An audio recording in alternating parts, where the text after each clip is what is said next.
Mga estudyante sa Naga City balik eskwela na makalihi sa anpirang aldaw na asynchronous classes. Mantang modular learning padagos na pigi-implementar sa mga pampublikong eskwelahan sa Camarines Sur. Ang sentimiento kan pirang magurang sa sistemang ini aramunta sa report ni Jessica Calinog.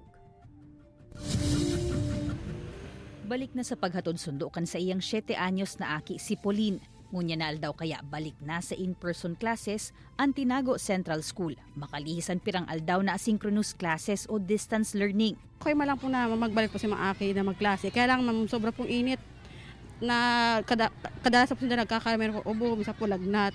Abril 8 kan enot na ipautob kan Department of Education ang asynchronous classes sa mga pampublikong eskwelahan sa bilog na nasyon. Nganing matawanin panahon ang mga estudyante na matapos ang mga requirements sa eskwelahan. Sunod na pig-implementar ang parehong direktiba kan Abril 15 hasta 16. Sigun sa DepEd Naga, igwan ng 16 na mga eskwelahan sa syudad na nag-request na mag-implementar nin alternative delivery mode. Anduwa sa mga ini, huli sa labing init kan panahon ang rason. Big caution ko sinda na niya ko. Ang pag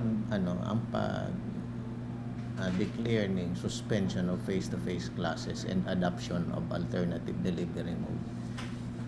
This is on a case-to-case basis, and this may be revoked or suspended referring to the implementation anytime na magbalik sa normal ang satuyang temperature. Kung sa Naga City, balik eskwela na ang mga estudyante. Sa Palestina Elementary School, mga magurang anyaon sa mga classroom para magkuanin modules. Hasta kaya ngunyan, dahil pamanpigahali kan gobyerno probinsyal kan Camarines Sur ang memorandum dapit sa implementasyon kan distance learning, huli naman sa labing init kan panahon.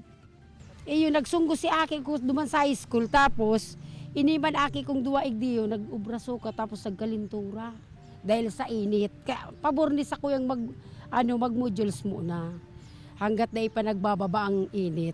At least nasa 4th quarter na. Igwa na kita ning may learning na si mga agi from 1st quarter hanggang 3rd quarter. Lalo talaga sa kinder at grade 1. Alagad-hagad kan mga paratukdo, antabang kan mga magurang sa sistemang ini. Kaibanan si Gerald Gandia, Jessica Calinog, Balitang Bicolandia.